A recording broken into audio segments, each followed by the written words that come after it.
Elena walked into the elite military sniper competition carrying a bright red rifle. The battle-tested veterans laughed and called it a toy gun. They said real soldiers use serious weapons, not colorful playthings. But when the final impossible 6,000-meter shot came, Elena's red rifle silenced everyone forever. Before watching full story, comment below from where are you watching. Also like and subscribe for more stories. The sun was just beginning to rise over the hills of Fort Braxton when Elena Vasquez drove her old pickup truck through the main gate.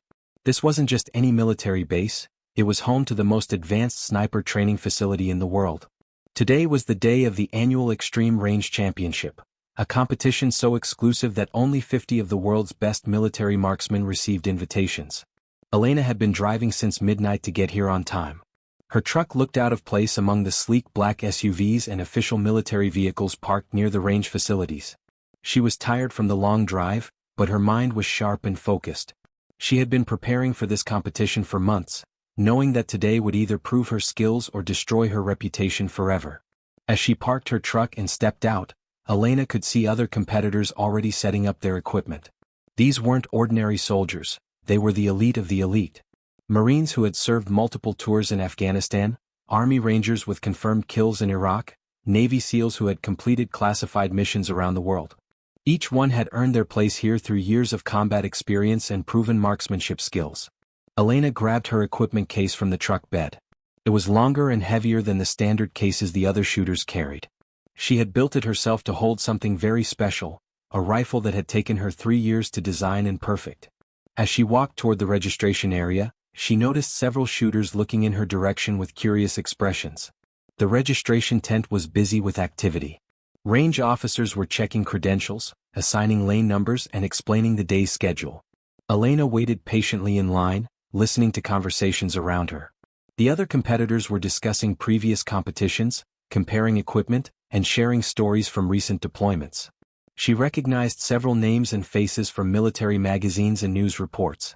Next, called the registration officer, a young lieutenant with a clipboard full of paperwork. Sergeant Elena Vasquez, she said, handing over her identification and invitation letter. The lieutenant checked his list and frowned slightly. You're listed here, but I don't have any unit designation or service record details. It just says, classified assignment, special authorization. Do you have additional documentation? Elena handed him a sealed envelope with official letterhead. The lieutenant opened it, read quickly, and his expression changed immediately. Yes, ma'am, everything appears to be in order. You're assigned to Lane 12 in the unlimited class. The competition begins at 0800 hours. As Elena walked away from the registration tent, she heard whispered conversations starting behind her.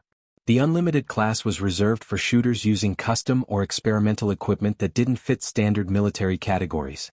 It was where the most innovative and unconventional marksmen competed.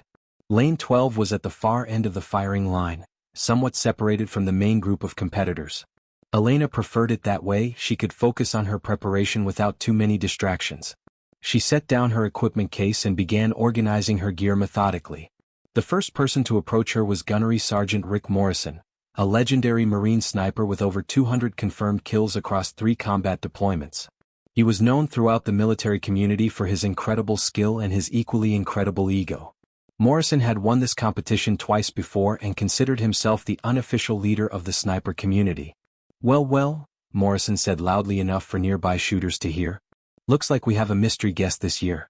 Let me guess, you're here representing some National Guard unit, trying to prove that weekend warriors can compete with the professionals. Elena continued unpacking her equipment without responding.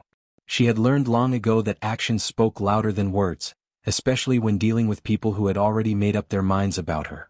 Come on, don't be shy, Morrison continued. We're all friends here. What unit are you with? What's your combat experience? How many confirmed kills do you have? Other shooters began gathering around, drawn by Morrison's loud commentary. Staff Sergeant Jake Williams from the 82nd Airborne, Sergeant First Class Mike Chin from Special Forces, and several others formed a loose circle around Elena's shooting position. Maybe she's one of those civilian competitive shooters, suggested Williams. You know, the ones who think shooting at paper targets is the same as combat marksmanship. Or maybe she's a journalist doing a story about women in combat roles, added Chin. Trying to prove some political point about gender equality in the military. Elena finished organizing her ammunition and reached for her rifle case. This was the moment she had been dreading but knew was inevitable. She unlatched the custom case and lifted out her rifle. The weapon that emerged was unlike anything the other shooters had ever seen. Instead of the standard military olive drab or matte black finish, this rifle was painted bright crimson red. Not just red accents or trim, the entire weapon system was a brilliant, unmistakable red that seemed to glow in the morning sunlight. The circle of spectators fell silent for a moment, then erupted in laughter and commentary. "Are you kidding me?" Morrison burst out. "Did you bring a toy gun to a sniper competition? What is that thing, a paintball marker?"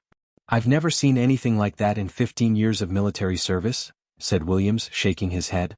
"Real snipers use real military equipment, not custom paint jobs that look like they came from a video game." "Maybe she thinks this is a fashion show," suggested Chin.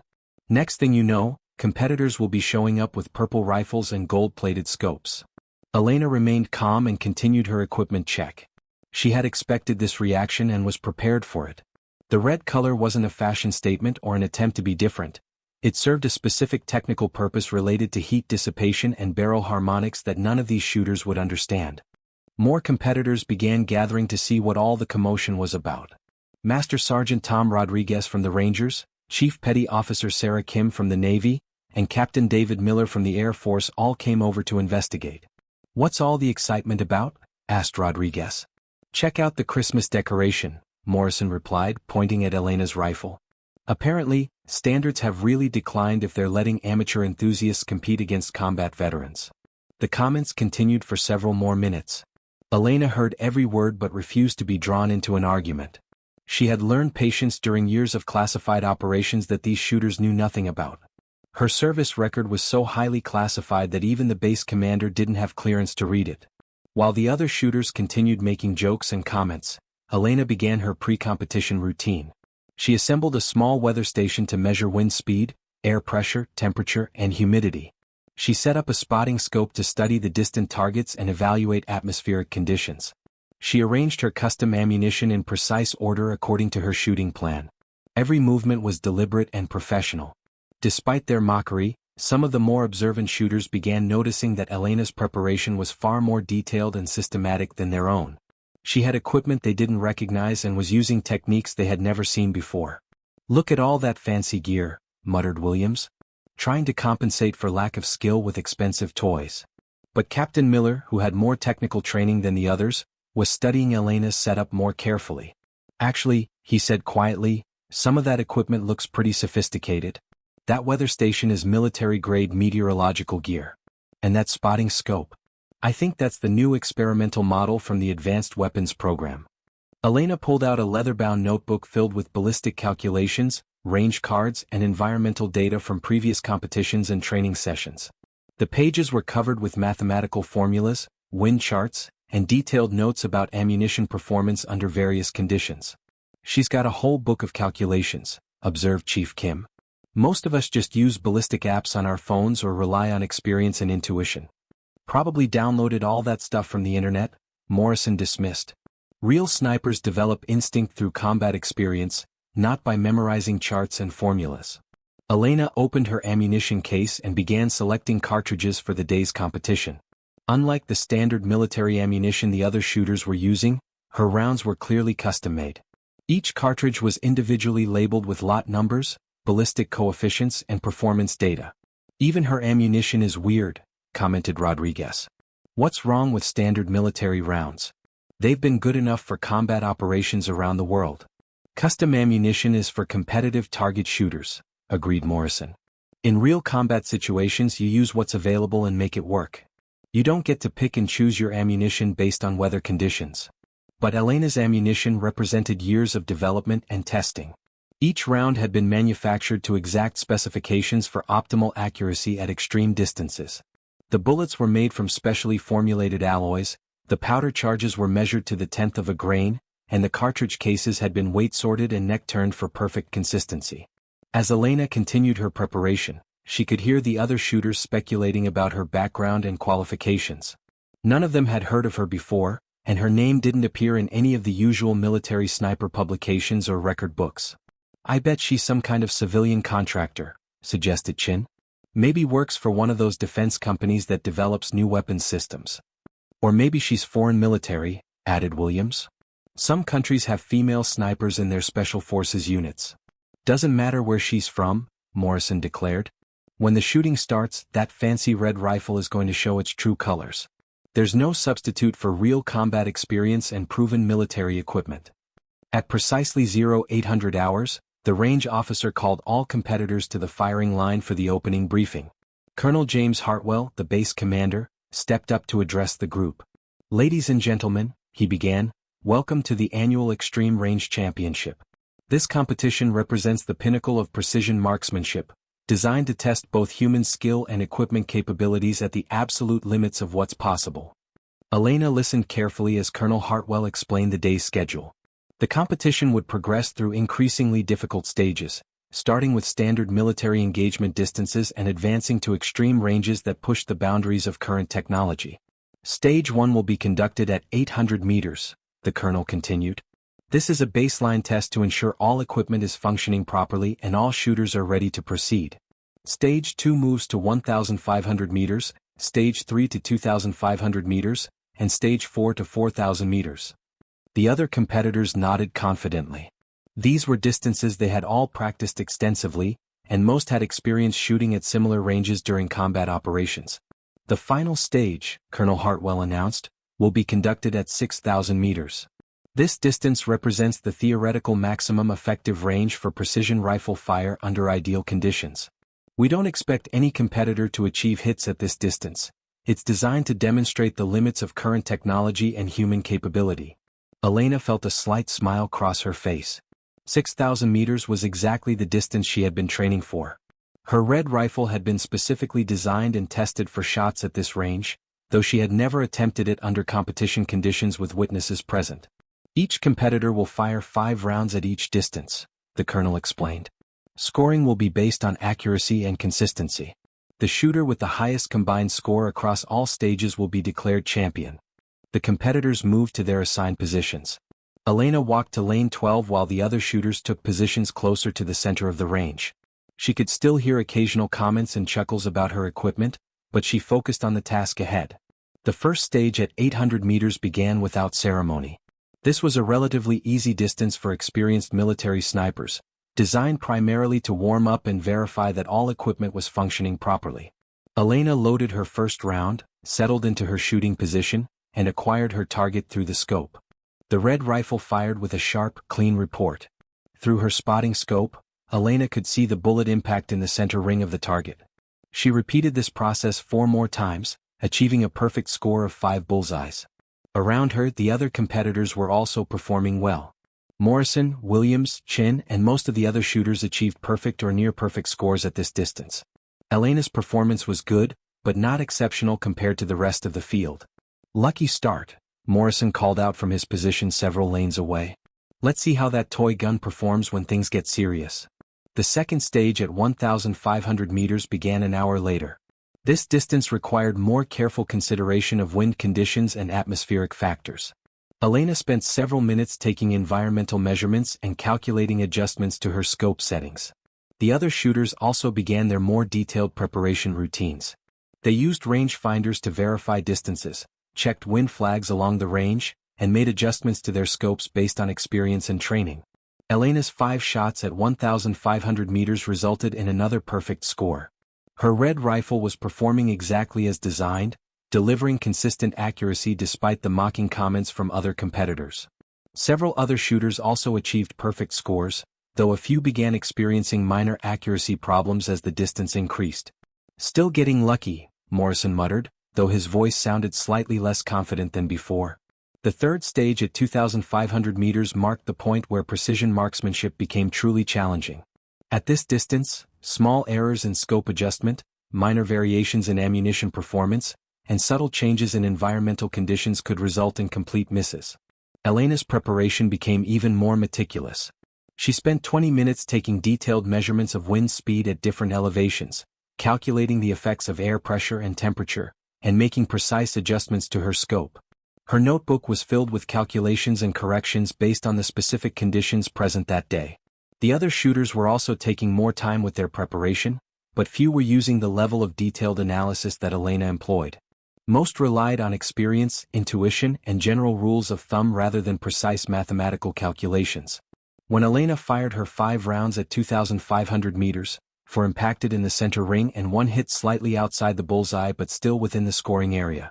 Her accuracy remained exceptional, though not quite perfect at this increased distance. Morrison achieved 3 center hits and 2 misses. Williams managed 2 bullseyes and 3 outer ring hits. Chin scored 1 perfect hit and 4 misses. As the distance increased, the performance gap between Elena and the other competitors began to widen. "She's having a good day," admitted Captain Miller. "That rifle might look unusual, but it's certainly performing well." "It's still early," Morrison replied, though he was beginning to study Elena's technique more carefully. "The real test comes when we get to the maximum distances where equipment limitations start to show." Stage 4 at 4,000 meters separated the exceptional shooters from the merely good ones. At this distance, bullets took nearly 3 seconds to reach the target, and environmental factors became critically important. Wind conditions could change during bullet flight, affecting accuracy in unpredictable ways. Elena's preparation routine now took over 30 minutes. She used specialized instruments to measure atmospheric pressure, humidity levels, and temperature gradients at different elevations above the range. She calculated the effects of the Coriolis force caused by Earth's rotation, a factor that most shooters ignored at shorter distances but became significant at extreme ranges. Her custom ammunition was specifically designed for these conditions. The bullets had a higher ballistic coefficient than standard military rounds, meaning they retained velocity better over long distances and were less affected by wind drift.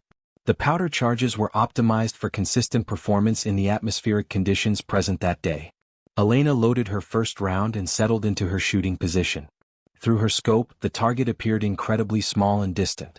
She made final microscopic adjustments to her aim point, accounting for all the environmental factors she had measured and calculated. The red rifle fired, and Elena tracked the bullet's flight through her spotting scope. After what seemed like an eternity, she saw the impact, a perfect center hit. The other shooters were watching through their own scopes and saw the same result. "Damn," whispered Rodriguez. "That was a hell of a shot." Elena's remaining 4 rounds at 4,000 meters resulted in 3 more center hits and 1 outer ring impact. Her performance at this extreme distance was better than anything the other competitors had achieved all day. Morrison managed only 1 hit out of 5 attempts. Williams achieved 2 hits. Chin failed to hit the target at all. Most of the other shooters were struggling significantly as the distance pushed their equipment and skills beyond normal limits. "I don't understand," Morrison said to Williams. "How is she making shots that we can't make? We've got more combat experience, proven military equipment, and years of training." "Maybe," Williams replied thoughtfully, "we need to reconsider what we think we know about long-range shooting." Colonel Hartwell observed the competition from the range tower, making notes about each shooter's performance. Elena's scores were unprecedented for this competition, and her techniques were unlike anything he had seen in 30 years of military service. "Sir," his aide commented, "that red rifle is performing at levels we've never recorded here before." "I'm beginning to suspect," the colonel replied, "that Sergeant Vasquez isn't just another competitor. Her clearance level and equipment suggest she's involved in programs far beyond standard military operations." The final stage at 6,000 meters was announced as the competition entered its final phase. Colonel Hartwell explained that this distance was considered beyond the practical limits of current rifle technology, but it served as a benchmark for testing the absolute maximum capabilities of both equipment and human skill. "No competitor has ever achieved a confirmed hit at 6,000 meters in the history of this competition," he announced. "This stage is designed to demonstrate theoretical limits rather than practical marksmanship. We expect all shooters to attempt the shots, but no one should feel disappointed by misses at this extreme distance." The other competitors approached their final attempts with resignation. They knew that 6,000 meters was beyond what their equipment could reliably achieve, but they would give their best effort for the sake of competition and professional pride. Morrison fired 5 rounds in rapid succession, not bothering with extensive preparation since he assumed success was impossible. All 5 shots missed the target entirely. Williams took more time with his shots but achieved similar results. One by one, the other competitors attempted the impossible distance and failed to score any hits. Elena was the last shooter to attempt the 6,000-meter stage. While the others had given up hope of success, she began the most detailed preparation routine of the entire day.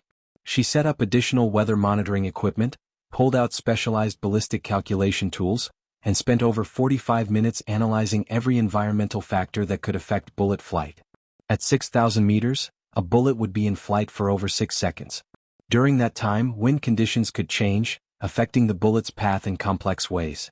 Gravity would pull the bullet down significantly, requiring massive elevation adjustments to the scope. Air resistance would slow the bullet substantially, changing its trajectory compared to shorter distances. Elena's red rifle had been designed specifically for these extreme conditions. The barrel was longer and heavier than standard military rifles, providing better accuracy and velocity retention. The action had been precision machined to tolerances measured in thousandths of an inch. The trigger had been adjusted to break at exactly 2 pounds with no creep or over travel. Her custom ammunition represented the pinnacle of ballistic engineering. Each bullet was manufactured to perfect specifications, with weight variations of less than 0.1 grains. The powder charges were measured precisely and optimized for the specific atmospheric conditions present that day. Even the primers had been selected for consistent ignition characteristics. Elena made her final calculations, accounting for factors that most shooters never considered: the rotation of the Earth, variations in gravitational force at different altitudes, and the effects of humidity on air density. She adjusted her scope to compensate for a bullet drop of over 400 inches at this extreme distance. The entire range fell silent as Elena prepared for her first shot at 6,000 meters. Even the range officers stopped their conversations to watch. The other competitors gathered behind the firing line, using spotting scopes and binoculars to observe what they expected would be another failed attempt at an impossible distance. Elena loaded a single cartridge, her best round, selected from hundreds manufactured specifically for this moment. She settled into her shooting position, controlling her breathing and heart rate to minimize any movement that could affect accuracy. At this distance, even her pulse could cause a miss. Through her scope, Elena could barely make out the distant target. She aligned her crosshairs according to her calculations, accounting for wind drift, bullet drop, and all the other factors she had measured and computed. The target appeared impossibly small and distant, but she had trained for this moment for years. Elena's finger moved slowly to the trigger, applying smooth, steady pressure exactly as she had practiced thousands of times. The red rifle fired with its characteristic sharp report, sending the carefully crafted bullet on its long journey toward the distant target. 6 seconds passed like an eternity. Everyone on the range watched through optical devices, straining to see the bullet impact. At 6,000 meters, it was difficult to observe hits with certainty, and many shots simply disappeared without any visible trace of where they went. Then the range officer's radio crackled with a transmission from the target pit. Lane 12, 6,000-meter target, confirmed center hit. Perfect bullseye. The shooting range erupted in stunned silence, then amazed exclamations from the assembled competitors and officials. Colonel Hartwell grabbed his binoculars and confirmed the impossible result for himself. "That's not possible," Morrison said, his voice filled with disbelief. "Nobody can make that shot. The equipment doesn't exist. The conditions aren't right. There has to be some mistake." But there was no mistake. Elena had achieved what every ballistics expert considered theoretically possible but practically impossible: a confirmed precision hit at over 6,000 meters under field conditions. Elena remained calm and began preparing for her second shot. While the others celebrated and discussed what they had witnessed, she went through the same meticulous preparation routine, making small adjustments based on what she had learned from the first shot. Her second shot also found the target, though slightly outside the center ring. Her third shot was another perfect bullseye. Her fourth shot hit the outer scoring area. Her fifth and final shot struck dead center again. Out of 5 attempts at 6,000 meters, a distance that had never been successfully engaged in the history of the competition, Elena achieved 3 perfect hits and 2 additional scoring impacts. The competition was over, but the real impact was just beginning. Elena had not only won the championship but had also shattered every existing record for long-range precision marksmanship. Her performance would be studied and analyzed by ballistics experts, military researchers, and sniper instructors for years to come. Morrison approached Elena as she began packing her equipment. His entire attitude had changed from mockery to profound respect. "Ma'am," he said formally, "I owe you a sincere apology. What I witnessed today was the finest display of marksmanship skill I've ever seen. That was absolutely incredible." The other competitors gathered around, asking technical questions about her rifle design, ammunition specifications, and shooting techniques. They realized they were in the presence of someone whose knowledge and capabilities far exceeded their own experience. "How did you develop those ballistic calculations?" asked Captain Miller. "I've never seen mathematical analysis that detailed applied to practical shooting." "The rifle modifications are incredible," added Chief Kim. "How long did it take you to design and build that system?" Elena began explaining some of her techniques, sharing knowledge that she had developed over years of classified research and testing. The red color, she explained, wasn't decorative, it was a specialized coating that helped manage barrel temperature and harmonics during extended shooting sessions. Colonel Hartwell approached with official competition results. "Sergeant Vasquez," he announced, "you've not only won this year's championship, but you've also set a new world record for confirmed precision fire. Your 6,000-meter shots have been verified and documented. This achievement will be officially recognized by military marksmanship authorities." Elena accepted the recognition modestly. She had never been motivated by records or recognition. Her drive came from constantly pushing the limits of what was possible and developing techniques that could save lives in real combat situations. "Ma'am," Morrison said, "if you're ever willing to share some of your knowledge, I'd be honored to learn from you." "We all would." Elena looked around at the group of experienced military snipers who had gone from mocking her equipment to respecting her expertise. "The most important lesson," she said, "is that innovation shouldn't be dismissed just because it's different. Sometimes the best solutions don't look like what we expect."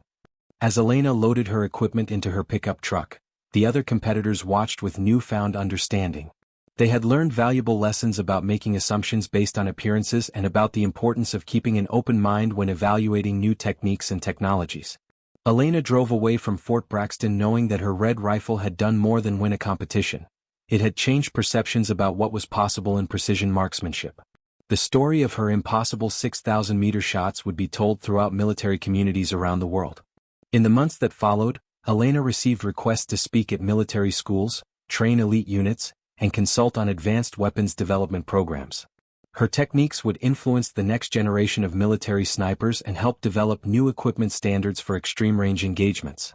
The red rifle became legendary not just for its distinctive appearance, but for what it represented: the triumph of innovation, expertise, and scientific approach over traditional thinking and conventional wisdom.